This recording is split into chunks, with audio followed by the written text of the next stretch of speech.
दोस्तों नमस्कार, मैं Mukesh Sharma, APO Baroda house, new Delhi. आज मैं आपके बीच में आपकी सबसे बड़ी ज़रूरत से संबंधित टॉपिक लेकर आया हूं। दोस्तों इस विषय पर मैं पहले भी अपनी एक वीडियो बना चुका हूं, परंतु मैंने ऐसा कुछ महसूस किया कि उसमें कुछ पॉइंट रह गए थे। मैं शुक्रगुजार हूं अपने अधिकारियों का कि उन्होंने मुझे इसी टॉपिक पर दोबारा से वीडियो बनाने के लिए आदेशित किया। वो कहते हैं ना, जब जागो तभी सवेरा। मैं इसमें जो कमियां रह गई थी वो दूर करने जा रहा हूं। दोस्तों ये आपसे संबंधित वीडियो है, आपके जितने भी कन्फ्यूज़न हैं वो सारे दूर हो जाएंगे, ऐसा मेरा दावा है। अतः इस वीडियो को अंत तक सुनें। जैसा कि आप जानते हैं कि सभी ग्रुप के अंदर सीधी भर्ती होती है, परंतु दोस्तों ग्रुप बी एक ऐसा है जिसके अंदर सीधी भर्ती नहीं होती है। ग्रुप ए के लिए यूपीएससी, ग्रुप सी के लिए RRB, CG appointment, sports quota, Bharat scout and guide quota होता है दोस्तों। और ग्रुप डी के लिए आरआरसी, लार्जेस, सीजी, स्काउट्स और स्पोर्ट्स कोटा होता है। परंतु ग्रुप बी के लिए वो ग्रुप सी फीडर होता है, यानी कि ग्रुप सी से ही ग्रुप बी के अंदर प्रमोशन पाई जा सकती है।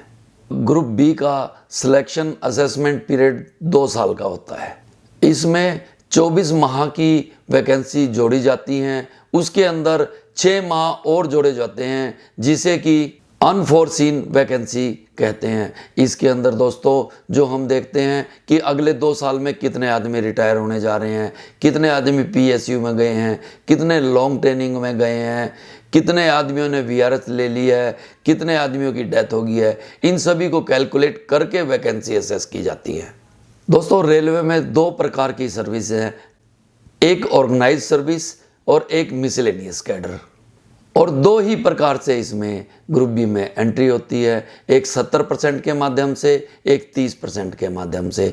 दोस्तों हमने वैकेंसी असेस तो ऊपर कर ली थी, जो वैकेंसी असेस होती हैं उसी वैकेंसीज को 70 में और 30 में बांट दिया जाता है। 70% को प्रमोशनल कोटा और 30% को एलडीसी कोटा या टैलेंटेड कोटा बोला जाता है। इसी प्रकार रिजर्वेशन की एलोकेशन भी इसी प्रकार से की जाती है। इसमें सर्विस कंडीशन की एलिजिबिलिटी डेट सेम रहेंगी और जब इनका नोटिफिकेशन निकाला जाता है उसके साथ साथ इसमें सिलेबस साथ में दिया जाता है। पहले हम 70% की बात करेंगे। दोस्तों 70% के अंदर 4200 ग्रेड पे वाला और 4600 ग्रेड पे वाला, आज के हिसाब से लेवल 6 और लेवल 7 वाले कर्मचारी अप्लाई कर सकते हैं। इसके अंदर कंडीशन ये है कि 3 साल की सर्विस होना जरूरी है और इसके अंदर एक पेपर होता है। 2019 के रेलवे बोर्ड के आदेश के अनुसार अब एमसीक्यू होगा। इसके अंदर 60% नंबर लेना जरूरी है। इसमें सीनियरिटी नंबर और आपका इंटरव्यू उसको मिलाकर आपका रिजल्ट तैयार किया जाता है। दोस्तों इसके अंदर पास मार्क्स 60% रहते हैं। ठीक इसी प्रकार टेक्निकल सर्विस के अंदर 70% टेक्निकल सिलेबस रहेगा और 30% है वो एस्टेब्लिशमेंट से संबंधित रहेगा, जिसमें कि 10% हिंदी का होना जरूरी है, परंतु यह ऑप्शनल है कि आप हिंदी का सोल्व करें या ना करें। इसके अंदर एस्टेब्लिशमेंट की बातें और जनरल नॉलेज की बातें भी इंक्लूड रहेंगी। दोस्तों इसमें मजे की बात यह है कि इसमें 80 और 80 से ऊपर नंबर लेने वाला कर्मचारी आउटस्टैंडिंग कहलाएगा। वो जिसने कि 60 से 79 नंबर लिए हैं उनसे वो ऊपर आ जाएगा। आउटस्टैंडिंग का इसके अंदर ये फायदा रहता है। अब हम बात करेंगे 30% की, यानी कि टैलेंटेड कोटे की। इसमें भी लेवल 6 और लेवल 7 वाले ही अप्लाई करते हैं, परंतु दोस्तों उसके अंदर जैसे 3 साल की सर्विस जरूरी थी, इसके अंदर 5 साल की सर्विस जरूरी है। इसके अंदर दोस्तों 2 पेपर होते हैं, एक पेपर कहलाएगा आपका प्री और एक कहलाएगा मेन। प्री क्वालिफाइंग पेपर के अंदर दोस्तों जितने भी विलिंग एंड एलिजिबल कैंडिडेट होंगे सभी को बुलाया जाएगा। दोस्तों रेलवे बोर्ड के आरबी नंबर 53/2019 के अनुसार इसके अंदर पहला जो पेपर होगा उसके अंदर एमसीक्यू होगा और 75 नंबर लेने वाला पास होगा, और जो मेन पेपर होगा वो दोस्तों लिखित परीक्षा होगी, उसके अंदर 60 नंबर लेने जरूरी है। परंतु जो प्री क्वालिफाइंग पेपर के अंदर 75% नंबर लेकर पास होगा, उनमें से जितनी वैकेंसी हैं उनसे 5 गुना को नेक्स्ट लिखित परीक्षा के लिए बुलाया जाएगा।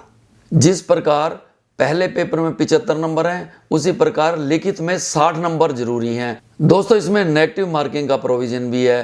नेगेटिव मार्किंग 1/3 होती है, यानी कि 3 क्वेश्चन गलत होने पर 1 नंबर कटेगा। दोस्तों 30% के अंदर मार्क्स, CR और इंटरव्यू को मिलाकर रिजल्ट तैयार किया जाता है। जो जितनी वैकेंसी हैं आप पर आएंगे उनकी सिलेक्शन हो जाएगी। दोस्तों अब हम मिसलेनियस कैडर की बात करते हैं। आपकी नॉलेज के लिए बता दूं कि मिसलेनियस कैडर में 21 प्रकार की पोस्टें होती हैं, जिसमें कि printing and stationery manager, AN horticulture, EDP, statistical officer, Hindi officer, PPS, protocol officer, law officer, CMT, public relation officer इत्यादि आते हैं।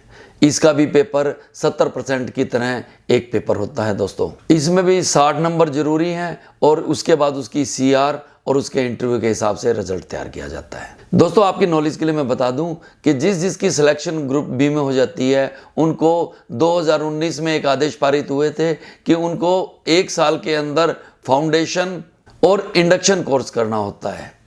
यह इंडक्शन और फाउंडेशन कोर्स हैं, संबंधित विभाग हैं, उनके अलग अलग जगह से इंस्टीट्यूट हैं, जैसे कि पर्सनल विभाग का Nair, national academy of Indian railway Vadodara में, इसी प्रकार किसी का सिकंदराबाद में है, किसी का पूना में है, किसी का नासिक में है, किसी का लखनऊ में है। इस प्रकार से सभी को अपने अपने इंस्टीट्यूट के अंदर फाउंडेशन और इंडक्शन कोर्स करने होते हैं। दोस्तों मैं आपको कुछ इसमें इंपॉर्टेंट पॉइंट्स बताना चाहूँगा। इसके अंदर जो पैनल की करेंसी होती है वो कॉम्पिटेंट अथॉरिटी की अप्रूवल के बाद 2 साल की होती है।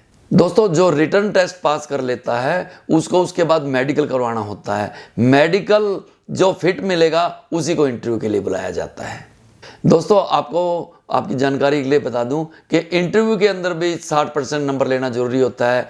मान लिया आपके अपार के अंदर नंबर ज़्यादा हैं और आपका वाइवा कम नंबर का है, उन दोनों को मिलाकर अगर 60% बनते हैं तो काम चलेगा और आपको उसमें पास माना जाएगा। अगर आप 60% से कम नंबर लेते हैं इंटरव्यू में तो आपको पास नहीं माना जाएगा। दोस्तों इसी प्रकार सेफ्टी कैटेगरी के अंदर बेस्ट अमंग फेलियर नहीं चलता है और ना ही इसमें कोई रिजर्वेशन में छूट होती है। इसमें सभी को 60 नंबर लेना आवश्यक है। दोस्तों मैं आपको सप्लीमेंट्री पेपर के बारे में बताना चाहूँगा, जो कि 70% में होता है, 30% में नहीं होता है। इसके अंदर सिर्फ उन्हीं कर्मचारियों को बुलाया जाता है, या तो वो RMC पर हों, या वो किसी प्रशासनिक कार्य से स्पेयर ना हो पाए हों, या उन्हें नोटिस ही ना मिला हो, यानी कि लिखित परीक्षा के बारे में ना बताया गया हो। और यह 21 दिन पहले नोटिस निकलना जरूरी है और कर्मचारी को बताना जरूरी है। दोस्तों इसके लिए दोस्तों विशेष परिस्थिति के अंदर सेकंड सप्लीमेंट्री का भी प्रोविज़न है, परंतु इसके लिए रेलवे बोर्ड की अप्रूवल लेना बहुत ज़रूरी है। उसके बिना आप सेकंड सप्लीमेंट्री पेपर नहीं ले सकते हैं। दोस्तों PS नंबर 9514 के अनुसार किसी ने अनविलिंग नहीं दिया है और पेपर भी नहीं दिया है तो उसका चांस अवेल माना जाएगा, उसको दोबारा से पेपर के अंदर चांस नहीं दिया जाएगा। दोस्तों सिंगल कैडर पोस्ट होती है, उसके अंदर रिजर्वेशन नहीं होती है। दोस्तों SC ST कैंडिडेट के लिए प्री कोचिंग क्लासेस का होना निहायत जरूरी है, या फिर कर्मचारी खुद लिख के दे कि मुझे इसकी ज़रूरत नहीं है तो उसे लिखवा के लेना चाहिए। दोस्तों 30% के अंदर सभी विलिंग एंड एलिजिबल कैंडिडेट को बुलाया जाता है और 70% के अंदर एक इंटीग्रेटेड सीनियरिटी बनाई जाती है, जो कि प्रमोशन और पैनल बेस पर बनती है। दोस्तों इसके अंदर मैं आपको उदाहरण के तौर पे समझाना चाहूँगा कि जैसे इंजीनियरिंग विभाग है, उसके अंदर IW होते हैं, PV में SSC होते हैं, ड्राइंग सेक्शन के आदमी होते हैं। इसी प्रकार मैकेनिकल के अंदर ड्राइवर होते हैं, कैरेज के आदमी होते हैं, डीजल के आदमी होते हैं, वर्कशॉप के आदमी होते हैं। सबका अपना अपना एक तरीका होता है। इसी प्रकार से ट्रैफिक के अंदर गार्ड होते हैं, स्टेशन मास्टर होते हैं, यार्ड मास्टर होते हैं। इन सब की एक मिला के सीनियरिटी बनाई जाती है, उसके बाद डिसाइड किया जाता है। दोस्तों 70% के अंदर जितनी पोस्टें होती हैं उसके अकॉर्डिंगली बुलाया जाता है। जैसे कि 1 वैकेंसी है तो 5 आदमियों को बुलाया जाएगा, 2 वैकेंसी है तो 8 आदमियों को बुलाया जाएगा, 3 वैकेंसी है तो 10 आदमियों को बुलाया जाएगा, 4 और 4 से ज़्यादा जितनी वैकेंसी हैं उनके हिसाब से 3 गुना आदमियों को बुलाया जाएगा। यानी कि मान लिया 21 वैकेंसी हैं तो 21 गुना 3 यानी 63 आदमियों को बुलाया जाएगा। और हाँ, इसमें बात ध्यान देने योग्य ये है कि कुछ ऐसे साथी हैं जो लास्ट 2 चांस में फेल हुए हैं, उनको काउंट ना करके उतने आदमियों को और बुलाया जाता है। और दोस्तों एक बात का विशेष ख्याल किया जाता है इसके अंदर कि 50% एक्स्ट्रा आदमियों को इसके अंदर जोड़ के रखा जाता है। दोस्तों मैंने आपको बताया कि 3 गुना तक जाते हैं, परंतु SC और ST कैंडिडेट के केस में कुछ रिलैक्सेशन है, इसमें 5 गुना तक ढूंढे जाते हैं। अगर 5 गुना तक भी कोई कैंडिडेट मिलता है तो उसको कॉल किया जाता है, और अगर 5 गुना भी नहीं मिलता है तो दोस्तों फिर उसके आगे नहीं बढ़ा जाता, और उसके बाद अगर कोई वैकेंसी रह जाती है तो वो जनरल के अंदर काउंट कर ली जाती है। दोस्तों जितने मना करते हैं लोग, तो जितने भी स्टैंड बाई यानी कि 50% जो एक्स्ट्रा बने जाते हैं उनमें से बुलाया जाता है, परंतु ये बात ध्यान योग्य है कि जो स्टैंड बाई के 50% आदमी हैं उसके बाद क्रॉस नहीं होता है। परंतु दोस्तों APO के केस में ऐसा नहीं होता है। APO के केस में चूंकि एप्लीकेशन कॉल फॉर की जाती है, इसमें सभी विलिंग और एलिजिबल कैंडिडेट्स को बुलाया जाता है। दोस्तों इसमें एक विशेष बात ध्यान योग्य ये वो भी है कि जो कुछ पोस्टें ऐसी हैं जिनमें कि चैनल ऑफ प्रमोशन नहीं होता है, तो उनको भी APO के लिए योग्य ठहराया जाता है, जैसे कि WLI है, CLA है, साइफर ऑपरेटर है और श्रोफ है। इनकी कोई चैनल ऑफ प्रमोशन नहीं है तो ये सभी के सभी APO के टेस्ट के लिए एलिजिबल होते हैं। दोस्तों एक बात और ध्यान देने योग्य है, SDGM और CVO किसी भी कमेटी के मेंबर नहीं होते हैं। दोस्तों अगर इनके डिपार्टमेंट का खुद का कोई सिलेक्शन है तो वो उसके मेंबर हो सकते हैं। वाइवा और इंटरव्यू के अंदर दोस्तों जैसा कि आपको पता है कि 3 ऑफिसर्स की कमेटी बनती है, परंतु उसके अंदर एक SC ST ऑफिसर होना निहायत ज़रूरी है। अगर SC ST ऑफिसर नहीं है तो चौथा ऑफिसर लेना ही होगा, और उन 3 के अंदर एक पर्सनल विभाग का होना बहुत ज़रूरी है।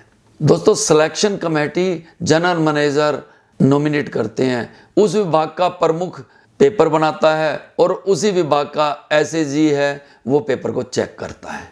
दोस्तों जब पैनल की सीनियरिटी बनती है तो 70% वाला ऊपर होता है और 30% वाले को नीचे सीनियरिटी दी जाती है। दोस्तों एक बात और विशेष मैं बताना चाहूँगा, किसी कर्मचारी ने पेपर दिया और उसके खिलाफ कोई D&AR इंक्वायरी चल रही है तो उसका रिजल्ट है सील बंद लिफाफे के अंदर रोक दिया जाता है। जब उसका केस डिसाइड होता है तो उसकी पनिशमेंट को रिव्यू किया जाता है, उसके आधार पे उसका निर्धारित किया जाता है कि इसको प्रमोशन मिलेगी या नहीं मिलेगी। दोस्तों किसी की अपार या CR खराब है तो अगर उसको चांस नहीं दिया है कि वो अपनी रिक्वेस्ट लगाए और उस रिक्वेस्ट को जब तक रिजेक्ट ना करें तो वो उसकी CR ठीक मानी जाएगी, नहीं तो उसकी जो रिक्वेस्ट है वो रिजेक्ट हो तो उसकी जो अपार या CR है गलत मानी जाएगी, अन्यथा कर्मचारी को इस चीज़ का फायदा मिल जाएगा। दोस्तों बेस्ट अमंग फेलियर वाला पुराना ही पैटर्न लागू है अब भी। दोस्तों इस बार मैंने अपनी वीडियो में अपने सभी पॉइंट कवर करने की कोशिश की है, आशा आपको समझ में आए होंगे। अंत में मैं अपनी PCO पर madam, CPO sir, deputy CPO Malhotra ji, Shri Anand Prakash ji और मेरे साथी APO रोहित पराशर जी का विशेष धन्यवादी हूँ जिन्होंने मुझे ये वीडियो बनाने में सहायता की। और हाँ, कहते हैं ना, संविधान जितना मर्जी अच्छा हो और चलाने वाले अच्छे ना हो तो कोई फ़ायदा नहीं, और संविधान जितना मर्जी बुरा हो चलाने वाले अच्छे हों तो वो कहीं ना कहीं रास्ता निकाल ही लेते हैं। और सक्षमता का मूल मंत्र भी यही है दोस्तों। एक कहावत है, जहाँ चाहा वहाँ राह। दोस्तों मैंने आपको राह दिखा दी है, अब चाहत आपकी होनी चाहिए। मेरी अगर ये वीडियो आप लोगों को पसंद आई हो तो दोस्तों लाइक करें, शेयर करें और मेरे चैनल को सब्सक्राइब करें। दोस्तों आपका एक लाइक, शेयर और मेरा चैनल सब्सक्राइब मेरा हौसला बढ़ाएगा और मैं आपके लिए और नई बात लेके आऊँगा। धन्यवाद।